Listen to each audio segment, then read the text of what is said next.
Hello dear children, welcome back to the Knowledge series by Amit Publishing House. I am Vandana and we are doing book 4. Children, this is your science book and the name of your book is Science Horizon, Inspiring Tomorrow's Innovators. So children, today we are going to do chapter number 2 of your book, and the name of the chapter is Adaptation in Plants. So let's start with the chapter. So here we are going to read about the terrestrial plants, aquatic plants and some unusual plants. Adaptation are special features that allow a plant or animal to live in a particular habitat. So adaptation क्या होता है? एक special type का feature होता है जिसमें जो है एक प्लांट या फिर एनिमल रहना सीख जाता है एक प्रॉपर प्लेस में, मीन्स ऐसे प्लेस को क्रिएट किया जाता है जहाँ पे वो रहना सीख जाते हैं. Plant grow everywhere. प्लांट जो है ऐसी चीज है जो कहीं भी ग्रो कर सकती है, बी इट प्लेन्स, चाहे वो प्लेन एरिया हो, इन वाटर बॉडीज, वाटर हो, desert means रेगिस्तान, hills और snow covered mountain ranges. So कोई भी ऐसी जगह नहीं है जहाँ पे plants grow नहीं कर सकते. Depending on where they grow, plants can be categorized under different groups. So plants कहाँ पे grow कर रहे हैं इसके according इन्हें different groups में हम categorize कर सकते हैं. Now let's learn about the terrestrial plants. So what are terrestrial plants? There are countless types of plants that grow on land. So land पे grow करने वाले बहुत सारे countless plants हैं. But there is a great diversity found in land. लेकिन land पे एक बहुत ज़्यादा diversity आपको देखने को मिल सकती है. Means अलग-अलग चीजें देखने को मिल सकती है. Some plants of land have extreme cold regions, whereas some have very dry and hot desert regions. So कुछ पार्ट होते हैं जो लैंड के जहाँ पे बहुत ज़्यादा ठंडी होती है और कुछ जगहों पे बहुत ज़्यादा गर्मी होती है. Some have very high mountains, while some have flat plains. So कुछ जगहों पे बहुत high mountains और कहीं पे flat area है. Plants on hill and mountain. अब hill और mountain के plants कैसे होते हैं? Here you can see the picture. These are a few pictures given here. Hills and mountains are very cold during winter. So जब winter का season आता है तो क्या होता है, जो ये hills और mountains होते हैं बहुत ज़्यादा ठंडे हो जाते हैं, cold हो जाते हैं. In high mountains, snowfall occurs frequently. और ऐसी जगहों पे जो snowfall है बहुत ज़्यादा होता है. Trees grow in these areas are thin, tall and cone-shaped. So इन जगहों पे जो भी trees होते हैं वो कैसे होते हैं? Thin means पतले होते हैं. You can see here. Tall means लंबे होते हैं. And cone-shaped. इनकी जो leaves आप देख सकते हो cone-shaped होती है. ये you can see in your book. ऊपर की तरफ नुकीले होते हैं. As they are thin, smaller around amount of snow falls on them. So क्योंकि ये पतले होते हैं तो इनके पास थोड़ी बहुत ही snow गिरती है. They are cone shaped, that is thin branches slope downwards. So ये cone shaped होता है इसलिए जो भी जो यहाँ पे snow गिरती है वो क्या होता है, इनके branches से नीचे की तरफ चली जाती है. So during snowfall, the snow easily slides down the branches. The leaves of these trees are pointed and needle-like. इनके जो leaves होते हैं ये आप देख सकते हो, leaves जो बहुत ही पतले और needle-like means नुकीले होते हैं. So as to reduce the rate of evaporation, ताकि evaporation जो है जल्दी से हो सके यहाँ से. Thin leaves have a waxy coating. So जो thin leaves होते हैं उनके जो कोटिंग होती है उनके ऊपर आप देखोगे एक कवरिंग होती है, वो वैक्सी कोटिंग होती है. मीन्स बहुत ही शाइनी लीव्स होते हैं उनके. To prevent any damage from snow, ताकि स्नो उस पे गिरे और वो टिक ना सके, वहां से वो स्लिप ऑन कर जाए. A pine, spruce and deodar are some trees that grow here. So कुछ trees के name दिए गए हैं जो यहाँ पे उगाए जाते हैं, इसमें से कुछ हैं pine, spruce and deodar. The peaks of some very high mountains are covered with snow throughout the year. So यहाँ पे जो peaks होते हैं, mountain peaks, उसमें जो है बहुत ही high mountain होते हैं जिसमें snow रहता है पूरे साल. Throughout the year means पूरे साल. No trees can grow here as the soil is always frozen. So यहाँ पे इन peaks पे जो है कोई पेड़ नहीं उग पाता है क्योंकि यहाँ जो soil है, मिट्टी है, वो हमेशा frozen means जमी हुई होती है. Some mat-like plants like ferns, mosses and lichen grow here. So यहाँ पे mat जैसे दिखने वाला, आपने देखा होगा कारपेट जो हमारे घर में होता है, तो उसकी तरह दिखने वाले कुछ प्लांट्स हैं जो यहाँ ग्रो करते हैं और वो है ferns, mosses और lichens. Now plants in deserts, अभी हमने पढ़ा hilly area और mountain area में कैसे plants grow करते हैं. Now we are going to read plants in desert. So desert area में जहाँ पे पानी बहुत कम होता है, ऐसे एरिया में कैसे प्लांट्स ग्रो करते हैं. Deserts are places of very rich in rainfall. So desert में बहुत कम बारिश होती है. There is scarcity of water, यहाँ पे पानी की बहुत कमी होती है. Plants which grow here have long roots, यहाँ पे जो प्लांट्स ग्रो करते हैं उनके जो रूट्स हैं, जो जड़ है, वो बहुत ज्यादा क्या होती है, लॉन्ग होती है.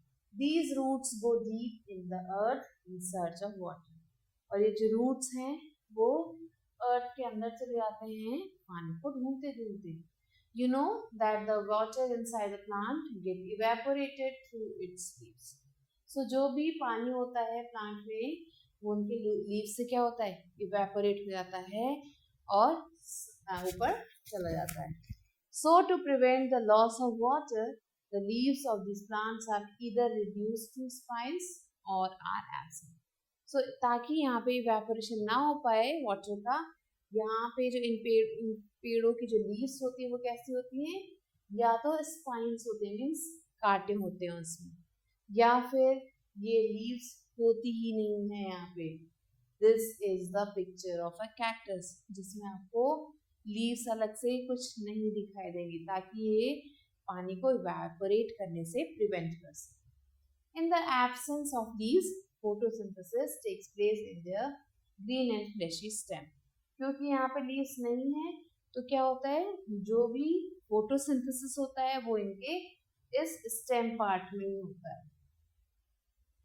The stem also stores water and has a leather like cover to prevent water loss.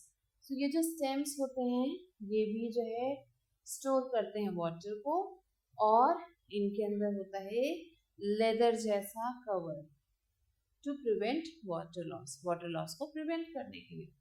Cacti, कीकर, बबूल्स and date palms are some plants found here.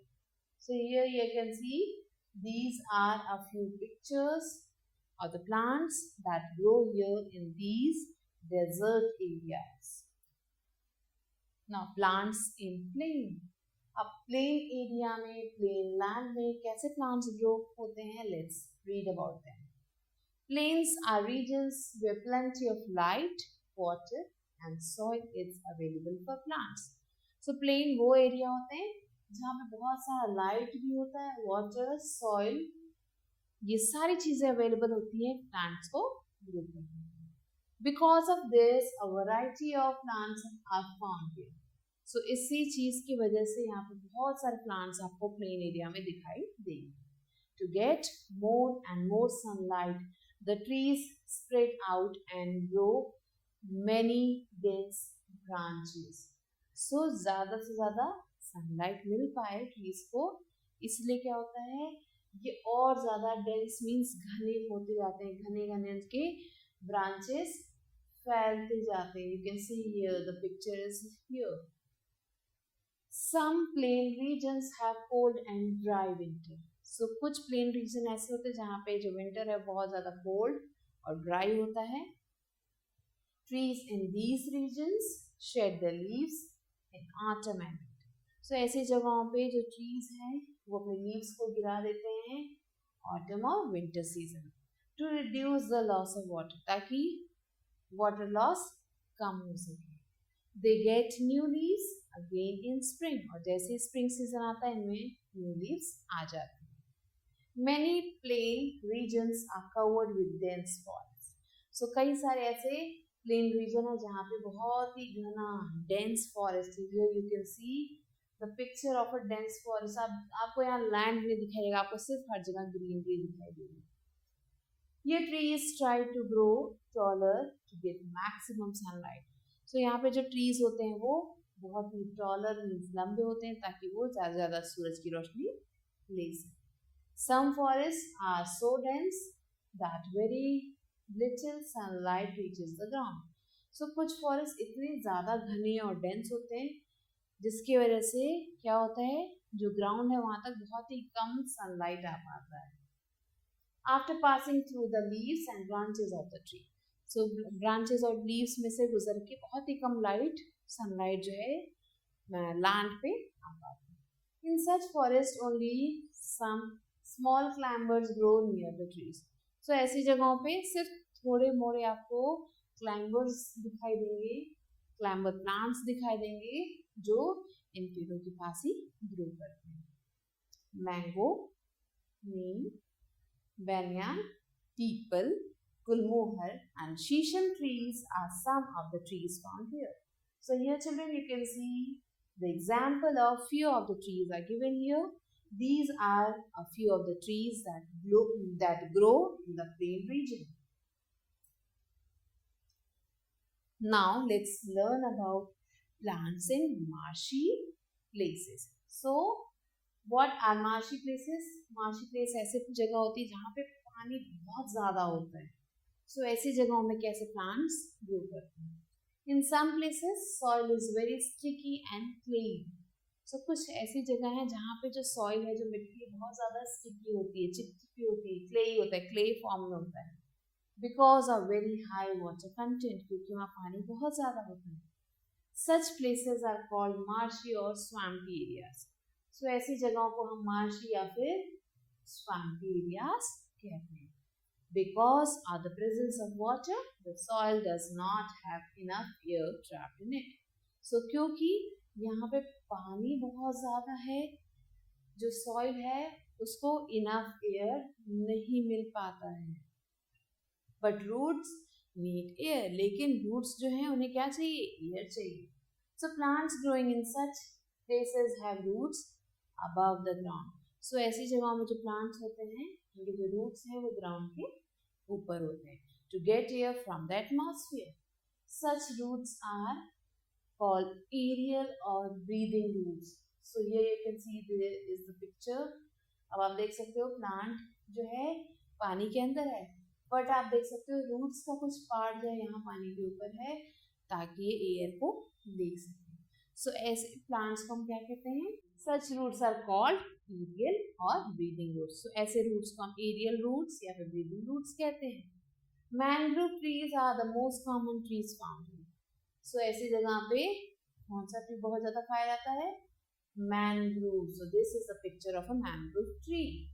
Now let's learn about the plants in coastal area. Coast के पास में समुद्र के किनारे कैसे plants grow करते हैं? An area near the sea is called coastal area. समुद्र के पास की जगह को हम coastal area कहते हैं. Here the water is salty and the climate is usually humid. यहाँ का जो पानी है वो बहुत ज़्यादा salty होता है और climate जो हमेशा humid होता है, means उमस से भरा हुआ होता है. The trees growing here have lots of leaves, but they do not shed the leaves in winter. So यहाँ के जो पेड़ हैं उनमें बहुत सारे leaves होते हैं, लेकिन winter में ये अपने leaves को shed नहीं करते, गिराते नहीं. So they are called evergreen trees. इसलिए इन्हें evergreen trees कहा जाता है. Coconut, teak, pepper and rubber trees are some common trees found here. So here you can see children.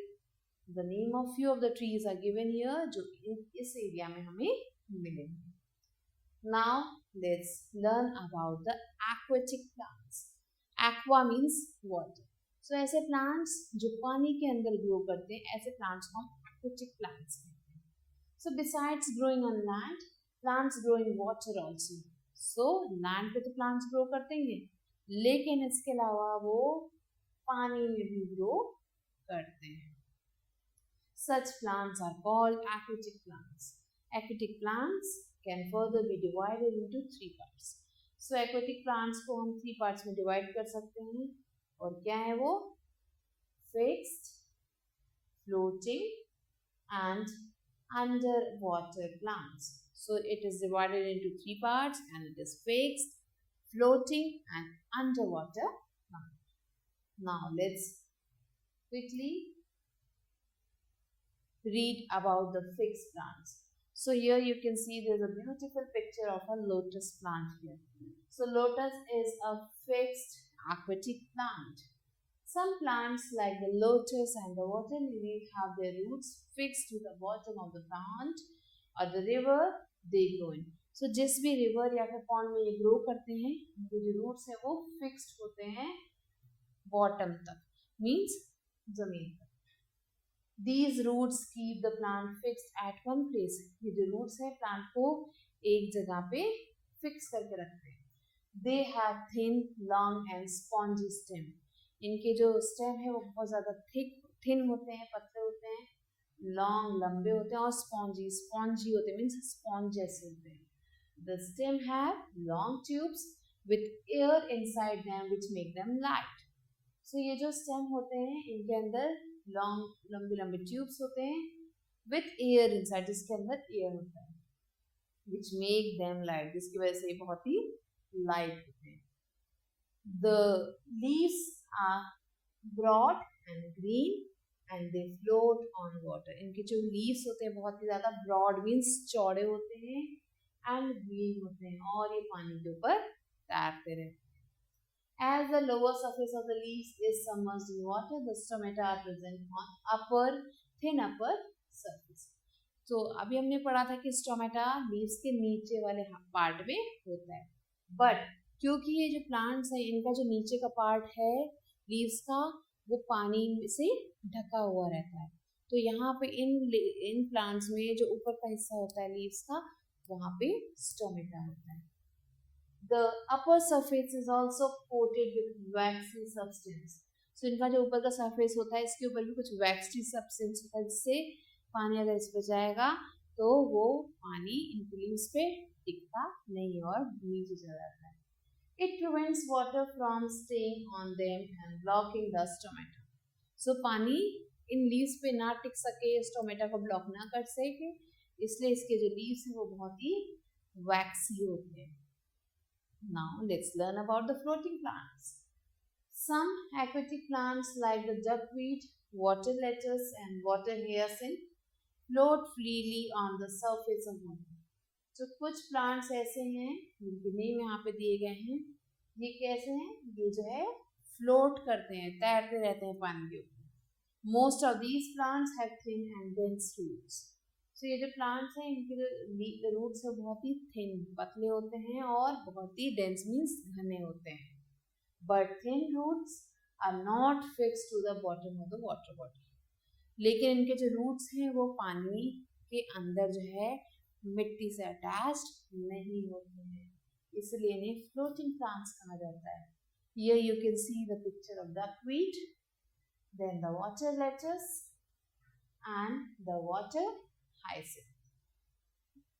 These plants are light and spongy, which facilitates flowing. So ये जो plants है बहुत ज़्यादा light होते हैं, हल्के होते हैं और spongy होते हैं, जिससे आराम से इधर उधर float कर सकते हैं. Chlorophyll and stomata are present on the upper surface of the leaves. इसमें जो chlorophyll होता है वो present होता है इनके ऊपर वाले, ये जो ऊपर का surface है वहाँ पे chlorophyll होता है, which is not submerged in water. जो वो पार्ट जो पानी के अंदर नहीं है वहाँ पे इनका स्टोमेटा, क्लोरोफिल सब होता है जो हेल्प करता है इन्हें फूड बनाने में. Now let's learn about some underwater plants. So here you can see there are pictures of some underwater plants. Means ये plants पानी के एकदम अंदर submerged रहते हैं, means डूबे हुए रहते हैं. Some plants like the hornwort, here's a picture, hydrilla here, and pondweed grow under the water. Underwater plants are both kinds, fixed and floating. So under water plant जो होते हैं वो दोनों तरीके के होते हैं, फिक्स्ड भी होते हैं और फ्लोटिंग भी होते हैं. Their leaves are thin and narrow. इनके जो लीव्स होते हैं वो थिन होते हैं, पतले होते हैं, नैरो होते हैं, एंड विदाउट एनी स्टोमेटा, और इसमें स्टोमेटा नहीं होता है. The whole plant is able to absorb air and moisture from the water. So ये जो प्लांट्स हैं ये पानी में से ही एयर और मॉइस्चर को ऑब्जॉर्व कर लेते हैं. Fixed underwater plants obtain necessary minerals from the soil through their roots. So ये जो fixed underwater plants होते हैं ये necessary minerals को soil में से ले लेते हैं अपने roots से. Floating plants reach the place where favorable condition of light, air, temperature, etc. are formed. So ये जो floating plant है ये float करते हैं और ऐसी जगहों पे पहुंच जाते हैं जहाँ पे इन्हें ये सारी चीजें मिल जाती हैं, जैसे कि light, air, temperature and many other things. Now children, let's learn about some unusual plants. So here unusual means कुछ अजीब से प्लांट्स के बारे में पढ़ते हैं. So let's learn the first topic here and that is insectivorous plants. अब आपने देखा होगा इंसेक्टिवोरस जो वर्ड लिखा है इसमें जो पहला वर्ड है, जब when we divide this word into two parts, तो हमें यहाँ तक जब हम पढ़ेंगे तो हमें पता चलेगा इसमें लिखा है इंसेक्ट की बात हो रही है. सो यस, दीज प्लांट्स, ये अजीब प्लांट्स क्या करते हैं, ये खुद का फूड नहीं बनाते, ये इंसेक्ट्स को खाते हैं और उससे अपना काम चलाते हैं. You have read about insectivorous plants in previous class.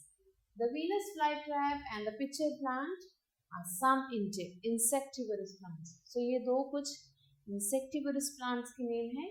The Venus flytrap has pair of leaves that look like jaws with teeth. So ये जो Venus flytrap है, ये जो plant है, इसके जो parts हैं वो ऐसा लगता है कि दो jaws हैं, means जबड़े हैं जिसमें ऐसे teeth बने हुए हैं. और ये क्या है, ये कांटे जैसे होते हैं और ऐसा लगता है ये टीथ बना हुआ है. when an insect touches the leaf, so जैसे कोई इंसेक्ट आके यहाँ पे लीफ पे टच करता है या बैठ जाता है, the leaf snaps close, ये लीफ जो है ऐसे रहती है और फिर ये बंद हो जाती है. the insect is trapped inside it and is digested by the plant. so insect जो है इसके अंदर फंस जाता है और फिर वो प्लांट उसे डाइजेस्ट कर जाता है. The leaves of picture plant are like a cup with a lid. जो पिक्चर प्लांट है इसकी जो लीव्स हैं वो एक कप की तरह होती हैं. They contain sweet nectar. अब यहाँ पे बहुत ही स्वीट नेक्टर होता है. The nectar attracts insect. अब ये नेक्टर जो है इंसेक्ट्स को अट्रैक्ट करता है, फ्लाइज को अट्रैक्ट करता है अपनी तरफ. और जैसे कोई as insect sits on it, जैसे इंसेक्ट इसके ऊपर बैठता है, the lid shuts down. ये जो lid है ये बंद हो जाता है. The insect falls down into the picture. और यहाँ पे इंसेक्ट यहाँ से गिर के यहाँ पे आ जाता है, पिक्चर में वो गिर जाता है. The cup gets out of it in the inner wall. Very slippery, और जिसके कप से बहुत ज़्यादा slippery होते हैं. When the insect is dead, the plant digests it. और जैसे ही वो इंसेक्ट जो मर जाता है प्लांट उसे खा जाता है. The bladderwort and the sundew are insectivorous plants too. So दो और प्लांट्स के यहाँ पे दिए गए नाम, जिसका नाम है bladderwort और sundew. So here you can see the picture of the Venus flytrap. अब इसमें जैसे कोई इंसेक्ट आके बैठता है, ये जो है जॉ इसका अपना बंद कर लेता है. पिक्चर प्लांट में जैसे कोई इंसेक्ट आके यहाँ बैठता है, ये इसका जो है शट डाउन हो जाता है, क्लोज हो जाता है. और इसके अंदर ही इंसेक्ट मर जाता है. Now here this is also a sundew plant. ये भी this is also an insectivorous plant. Now let's learn about epiphytes.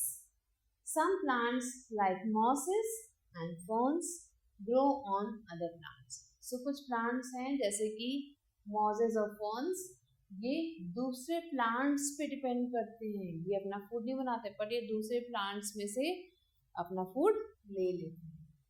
These roots do not grow in the soil. इनके जो roots हैं वो soil में कभी भी grow नहीं करते हैं. These plants attach themselves to the plant they grow on. So ये plant जो है अपने आप को दूसरे plants के ऊपर attach कर लेते हैं. They absorb moisture from the air. Air में से moisture ले लेते हैं. They make their own food in the same way as other green plants do. ये अपना भी खाना वैसे ही बनाते हैं जैसे दूसरे प्लांट्स बनाते हैं. सो ये यू कैन सी यहाँ पे एक बड़ा सा ट्री है जिसके ऊपर ये प्लांट ग्रो कर रहा है. Now let's learn about the parasites. Some plants do not make their own food. कुछ प्लांट्स हैं जो अपना फूड नहीं बनाते हैं. They steal food from other plants. ये दूसरे प्लांट्स का फूड चुरा लेते हैं. These plants are known as parasites. The dodder plant includes umbral are parasitic plants. So here you can see the picture of a parasitic plant and they are climbers that twine themselves around the tree. ये एक किसी भी आपने देखा होगा ऐसे plants जो किसी भी पेड़ के ऊपर जो है अपने आप को फैला लेते हैं. पतली पतली इसकी branches होती है तो अपने आप को फैला लेते हैं दूसरे plant पे. Then with the help of their suckers they obtain food from the tree. अब ये अपने suckers की मदद से उस जो ट्री रहता है उसके सारे न्यूट्रिएंट्स को ये सक कर लेते हैं. Now the next topic is non-green plants. So here you can see there is a picture of a beautiful tree जो कौन से कलर का है? ग्रीन बिल्कुल भी नहीं है, ये पर्पल कलर का है. And the name of this plant is purple smoke tree. Non-green plants are the ones having little chlorophyll. So ये जो non-green plants हैं इनके अंदर बहुत ही कम chlorophyll होता है. They carry out photosynthesis like other plants. ये बाकी plants की तरह ही photosynthesis को carry करते हैं. But other chemicals in their leaves mask the chlorophyll, giving the leaf a non-green hue. So, लेकिन जिसमें जो कुछ केमिकल्स होते हैं जो इस प्लांट को ग्रीन कलर नहीं लेने देते हैं. Purple smoke tree and blue Colorado spruce are examples of non green plants.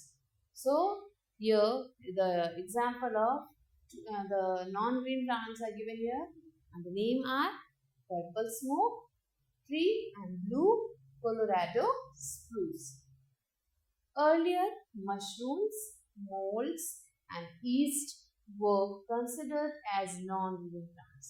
पहले जो है mushrooms को, molds को और yeast को non-green plants consider किया जाता था. But now they are classified into separate group fungi.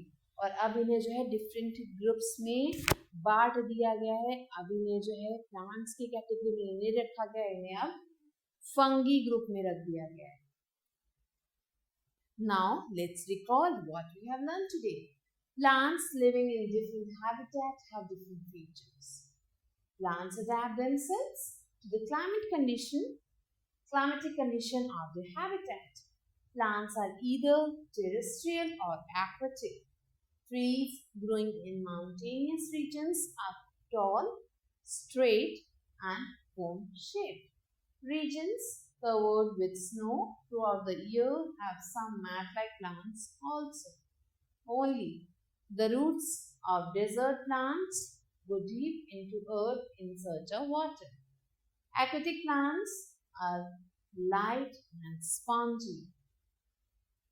Epiphytes grow on other plants to get more sunlight.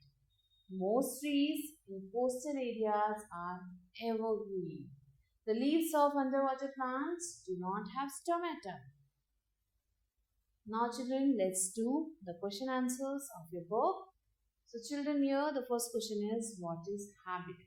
So habitat is the atmosphere that is created for any type of animal or plant in which it can adapt the atmosphere and live there. What are aerial roots? So aerial roots are the roots that come up, that are not in the soil. They come up the soil to breathe in air, and these roots are mainly found near the water. What are their uses? These aerial roots help the plants to absorb water from the. What do you understand by epiphytes? So children, this you have to do on your own. Why do the roots of desert plant go deep into the earth? So the roots of desert plants go deep into the earth because in the desert area there is very less water, and for searching that water the roots have to go deep inside the earth. How do parasitic plants get nourishment? So these parasitic plants get nourishment from the other plants. They feed on the other plants and they absorb the nutrients of the plant from the suckers that they have in them. So children, we have completed the chapter, and if you have any queries related to the chapter, you can ask me in the comments. I'll be waiting for you with a new video. Till then, stay related.